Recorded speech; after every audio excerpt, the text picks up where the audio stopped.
Salut, désolé. Je voulais pas faire un audio si tard, mais j'ai revu le film aujourd'hui encore pour prendre du recul et puis, comment dire, même si ce n'est qu'un personnage fictif, c'est m'habituer à ce lien émotionnel et parfois inconfortable créé avec le personnage fictif de Sentry Void et Robert. Et désolé si je l'appelle pas Bob, pour moi ce sera Robert. Et plus je regarde, plus je me rends compte que ses pouvoirs sont très conséquents et ils sont énormes, ils sont puissants. Et ce que je veux pour Robert, c'est qu'il arrive à prendre le dessus sur Void, qu'il arrive à les maîtriser. Vraiment, c'est ce que je lui souhaite. Et plus je regarde ce film, plus je me rends compte comment il impacte les autres, comment le fait qu'il arrive à rentrer dans la tête des autres et qu'il a même pas conscience qu'il fait ça et qu'il se souvient pas. Et le fait aussi qu'il soit en situation de handicap d'une certaine façon. Et désolé, mais même si c'est qu'un personnage de fiction, je ne pardonne pas à Valentina de lui avoir bourré la tête de mensonges. Parce que ce que j'ai compris au fur et à mesure, en regardant plusieurs fois le film, c'est qu'en fait, oui, elle lui a bourré la tête de mensonges, mais il a surtout pensé que ses amis l'avaient laissé tomber, alors qu'ils sont venus pour le sauver. Et déjà que je supportais pas Valentina, le peu de sympathie que j'avais pour elle, comme je l'ai déjà dit, est fini, envolé. Valentina, j'ai juste envie qu'elle soit mise en prison.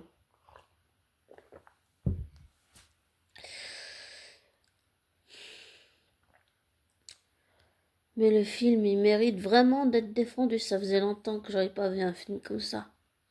Vraiment, très longtemps. Depuis 17 ans que je suis Marvel,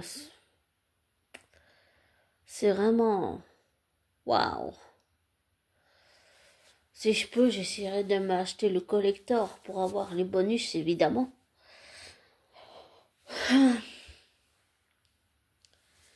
Mais pour en revenir aux personnages fictifs du film, ils ont tous chacun leurs travers, leurs défauts, leurs faiblesses, leurs forces.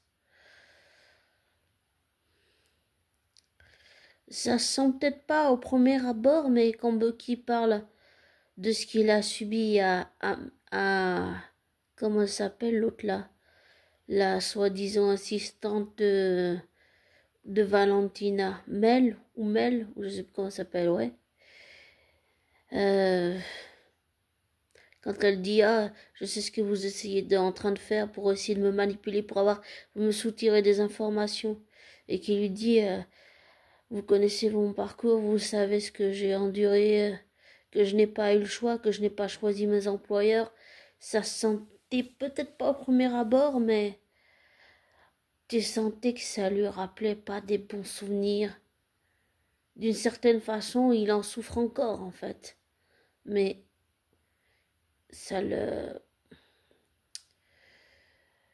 il n'y arrive pas. Quelque part, ça le bloque un peu. Mais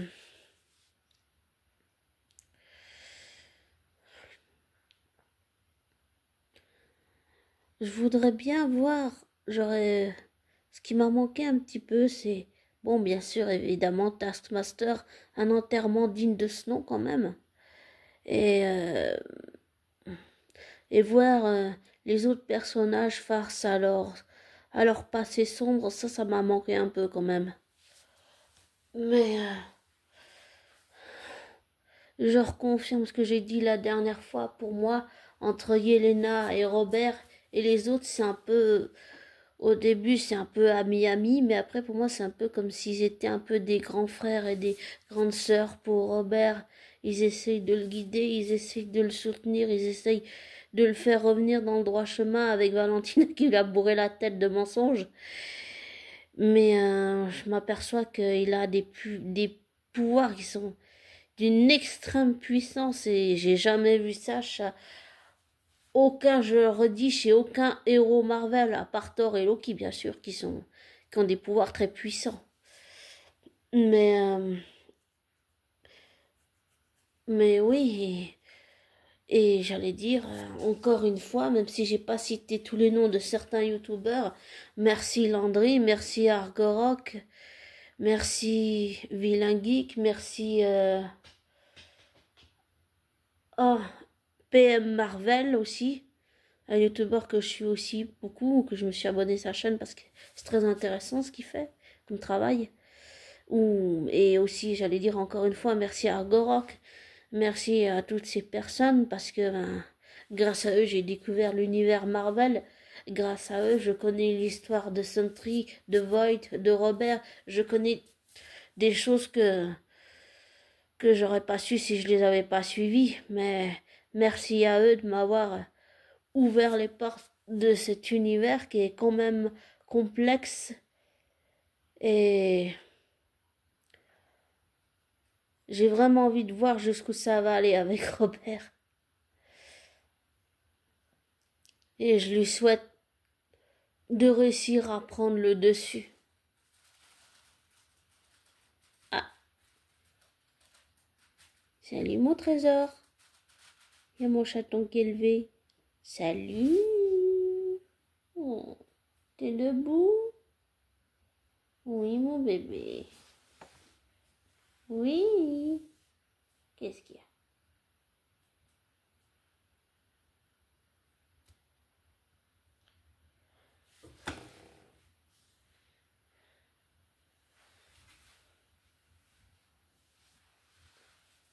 Oh.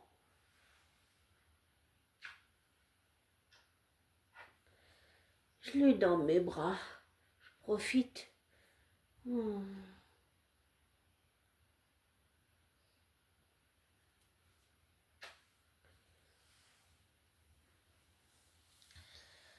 Enfin, c'est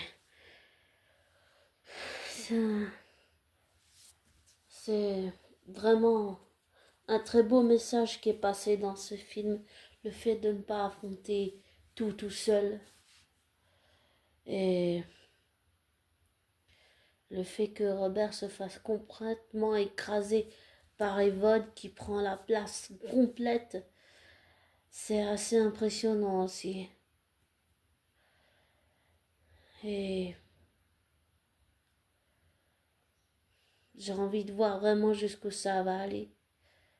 Mais je souhaite à Robert de vraiment réussir pas à se guérir, mais à ce qu'il soit accompagné par sa nouvelle famille et qui, eux, maintenant, le connaissent et qui pourront gérer ces crises et qui pourront l'aider à aller mieux. Parce que je réalise que dans une situation de handicap, que ce soit la mienne ou la sienne, moi avec mon léger retard mental, lui avec sa schizophrénie, en fait c'est quelque chose qui ne peut pas s'enlever, qui ne peut pas se guérir, mais c'est une maladie pour les deux, ça c'est une maladie dans les deux sens, chacun différemment, séparément bien sûr, lui fictif et moi réel. En fait, c'est dans les deux sens, c'est une maladie, pas qu'on peut combattre, mais c'est une maladie qui s'accompagne. Même si c'est très souvent pénible pour les proches, qui subissent vraiment beaucoup. Et c'est valable autant pour moi que pour Robert. On ne se rend pas assez compte de l'impact qu'on a sur les autres négativement quand on est dans nos crises et qu'on impacte tellement les autres qu'on leur fait mal en fait. psychiquement, affectivement et émotionnellement, on leur fait mal en fait. Le réprimer sert à rien puisqu'il faut que ça sorte. Mais c'est vrai qu'être accompagné, ça peut être lourd. Mais c'est mieux d'être accompagné que d'être tout seul. Et j'ai vraiment envie que Robert réussisse à gérer ses personnalités. Puisque pour le moment, il n'a pas conscience des choses. Et arrivera le jour où il va retrouver la mémoire. Et pour l'avoir déjà vécu, quand tu as occulté un souvenir horrible et qui te revient en pleine gueule, pour l'avoir vécu, je peux dire que le réveil est très brutal et très violent, émotionnellement et psychiquement, c'est très très violent. On passe par des phases de dépression, des phases de culpabilité. Ça m'a rappelé des choses, pas des souvenirs que j'avais enfouis.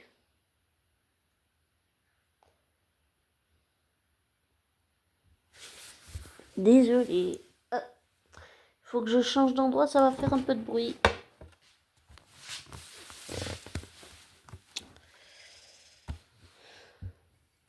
Deux minutes.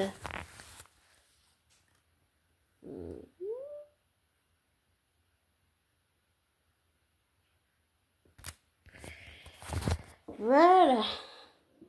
Comme tu as pu voir, il a pris ma place parce qu'il la voulait. En général, il aime bien avoir la place pour lui tout seul. Un peu comme moi.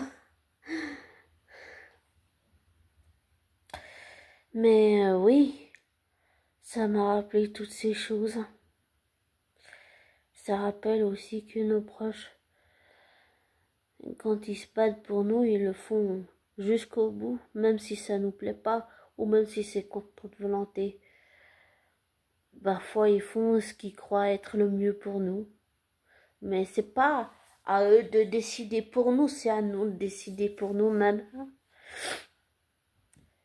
Mais oui, je suis pas allée jusqu'au bout de mon raisonnement, mais oui, quand je parlais de relations où d'abord Johnny et Robert se tapent sur le système parce qu'ils n'arrivent même pas à supporter dans la même pièce sans que l'autre vienne lui l'étrangler l'autre. Après, tu vois qu'à la fin, ça s'accorde, si on s'accorde un peu de temps, ça finit toujours par s'arranger. Et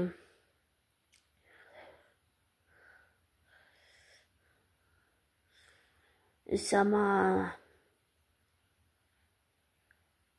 comment on va dire, ça m'avait pas fait avant, mais je sais pas pourquoi là, en renvoyant le combat de Robert avec lui-même, enfin sa partie sombre là, ça m'a choqué, je sais pas pourquoi. Ça m'a rappelé un peu mon propre parcours et on a tous des éclats de sombre, violents et dont on n'est pas fier dans notre passé, qui nous hantent. Et on a notre partie lumineuse aussi. Il faut arriver à vivre avec et combiner les deux et pouvoir l'accepter pour pouvoir passer au-dessus et vivre avec et composer avec. Et c'est ce que j'essaye de faire, de me familiariser avec le lien fictif et émotionnel que j'ai créé avec ce personnage de Robert et ses deux autres personnalités pour justement composer avec, vivre avec, même si c'est pas forcément agréable et inconfortable plutôt, et pouvoir passer au-dessus, même si je sais que ce lien est toujours là. Et je fais un gros travail pour différencier Lewis Pullman de son personnage fictif, parce que j'ai conscience et j'essaye de me répéter souvent que il n'est pas son personnage et son personnage n'est pas lui. Mais ce que j'ai aussi compris, c'est que Lewis Pullman, c'est quelqu'un, et là on va partir dans l'intuition, je préviens, de l'intuition intuitive et ressentie. Ça n'engage que moi, d'accord? Même si je ne le connais pas en vrai. L'intuition que je ressens, c'est que Lewis Pullman, il a puisé lui-même dans son propre passé, dans ses propres souffrances, pour pouvoir pas seulement donner vie au personnage, mais pouvoir le porter, pouvoir être réel ou plus près de la réalité. Et on se rend peut-être pas compte, mais j'ai le sentiment que pour Lewis Pullman, ça a dû être, même si ça a eu été aussi une partie de plaisir, ça a dû être, peut-être qu'on le montre pas, mais, ou qu'il le montre pas, mais je pense que ça a dû être un moment aussi douloureux, parce que quand tu te sers de tes propres souffrances personnelles, intimes, et j'allais dire même professionnelles, pour donner vie à un personnage tel que Sentry, Void et Robert, ça doit être douloureux quand même de se rappeler ses propres souvenirs de souffrance à soi pour s'en servir pour un personnage auquel on donne vie. Et je pense aussi beaucoup à ça. Et je pense que la plupart et là je parle que des acteurs, par exemple le personnage de Loki que Tom Hiddleston interprète à merveille, ou Thor, ou Wanda, ben je pense qu'en vrai, les acteurs et actrices de ces personnages-là se servent de leur propre souffrance personnelle, intime et professionnelle pour donner vie aux personnages. Et pour avoir écouté pas mal d'interviews de Robert Carlyle, un acteur écossais qui a lui-même souffert et qui a donné vie à Rumpelstiltskin, la bête et le crocodile, se servir de leur propre souffrance, ça n'a pas dû être quelque chose d'agréable.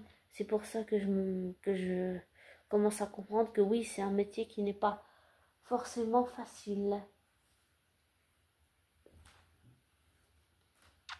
Oh. Il y a mon chaton qui est là, qui veut faire je sais pas quoi. On va voir. Je sais pas. Alors, tu veux faire quoi? Bon.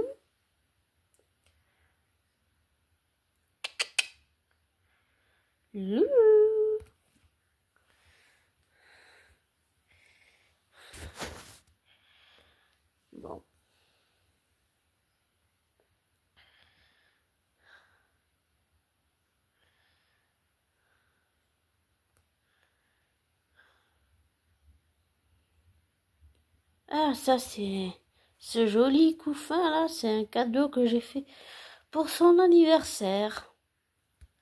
Je le trouvais trop mignon. Et puis on m'a dit que c'était très relaxant pour les chats. Alors je lui ai offert ça pour son anniversaire. Voilà. Un petit coucou. T'es trop mignon. Enfin, désolé. Ouais, désolé. Désolé pour le bruit. Mais pour en revenir à ce que je disais, oui, je me rends compte que c'est un métier qui n'est pas facile émotionnellement parlant et que ça doit être dur quand même, émotionnellement, de te servir de tes propres souffrances pour être au plus près de la réalité quand tu donnes vie à un personnage et que tu l'interprètes pendant des années et qu'en même temps Tu dois pas seulement faire un travail en tant qu'être humain, mais aussi en tant qu'acteur ou actrice sur ton propre personnage pour prendre du recul quand tu le réinterprètes. Et j'imagine que mentalement, physiquement, émotionnellement, psychiquement, ça doit être aussi très très fatigant, très épuisant. Une fois, j'avais vu une interview d'Elizabeth Olsen qui disait que c'était très très difficile, que c'était épuisant. Donc oui,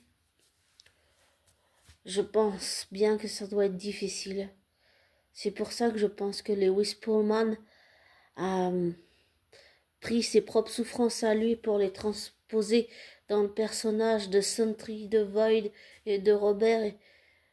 Et, et je pense que ça a dû être très douloureux émotionnellement et très difficile aussi.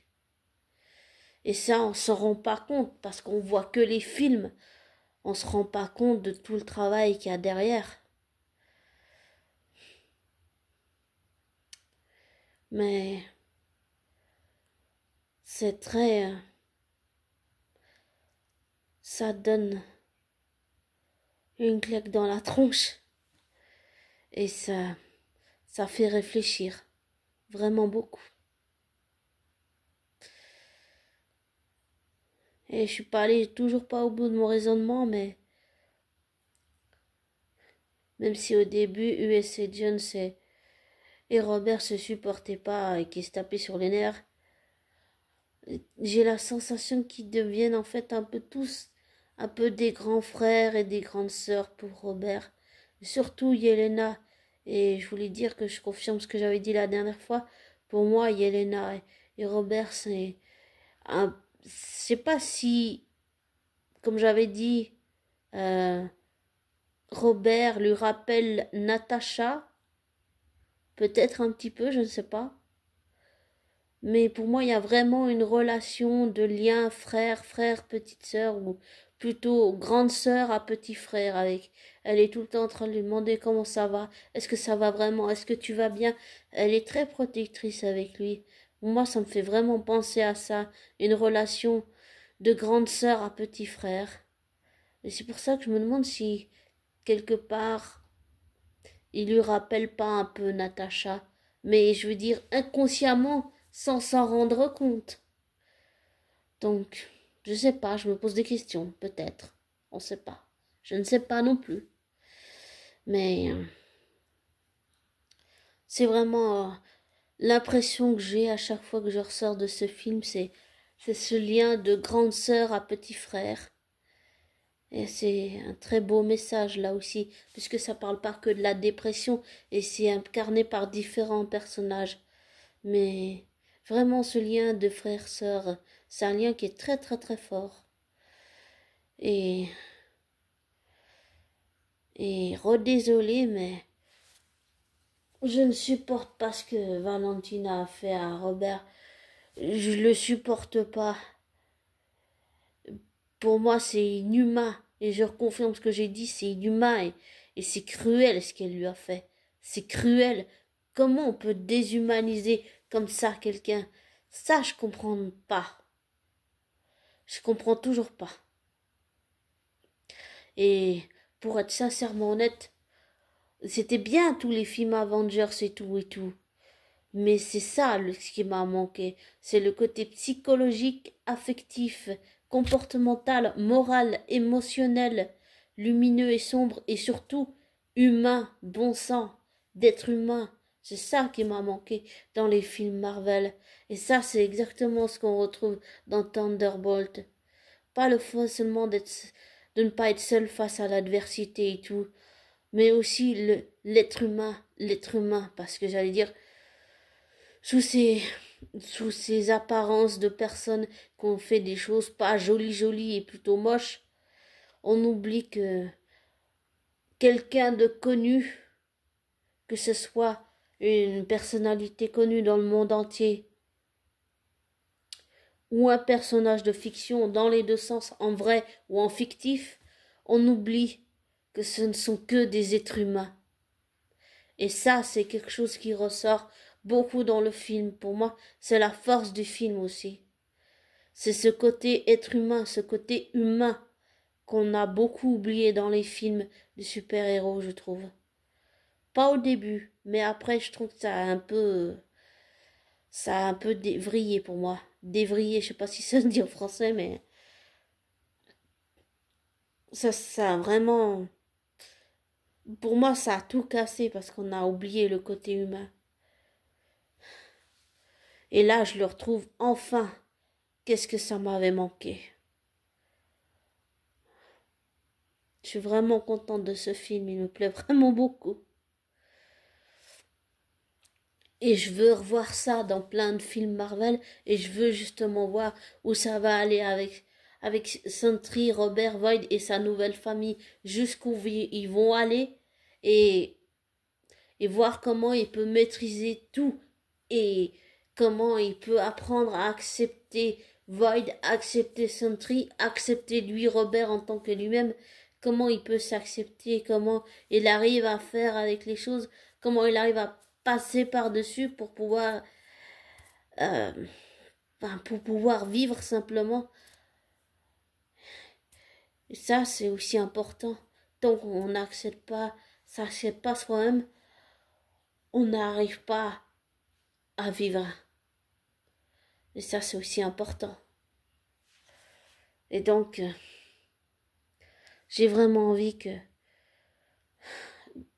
ça fonctionne, mais j'ai vraiment envie je veux une suite. C'est pour ça que je me dis qu'il devrait y avoir une trilogie. Comme ça, on verrait justement l'évolution, comment ils travaillent au quotidien, les dynamiques et tout, et comment cette famille fonctionne. C'est une famille recomposée d'une certaine façon. Mais j'ai vraiment envie de voir, ce serait extrêmement intéressant, je trouve. Et encore, merci à tous ces youtubeurs que j'ai cités, parce que, ah oui, il y a aussi Kevin Buckart, et Jordan Universe, Ludoverse et Nightverse. Il y a tous ceux que j'ai cités avant. Merci de m'avoir ouvert les portes de cet univers. Et surtout, merci à Argorok qui a fait toute une playlist de pourquoi sont-ils si uniques. Parce que ça m'a ouvert des portes, mais j'ai réussi à comprendre des choses que je comprenais pas avant sur l'univers Marvel. Alors merci, merci. Parce que c'est un très beau cadeau et ça m'a permis de comprendre pas mal de choses. Et je ne sais pas si je comprends vraiment la psyché de Robert, de Voy et de Sentry, mais c'est ce que j'ai pu en apercevoir, c'était très puissant. C'était presque même effrayant. Mais très très fort, très puissant aussi. Maintenant, ce qu'il faut, c'est que j'apprenne à vivre avec. Voilà, composer avec. Et comme j'ai dit, je ressens physiquement la douleur des gens dans la vie réelle. Mais ça m'était jamais encore arrivé de ressentir la douleur physique d'un personnage de fiction comme ça m'est arrivé l'autre soir. Et c'était effrayant, c'était bouleversant. Enfin, prends soin de toi.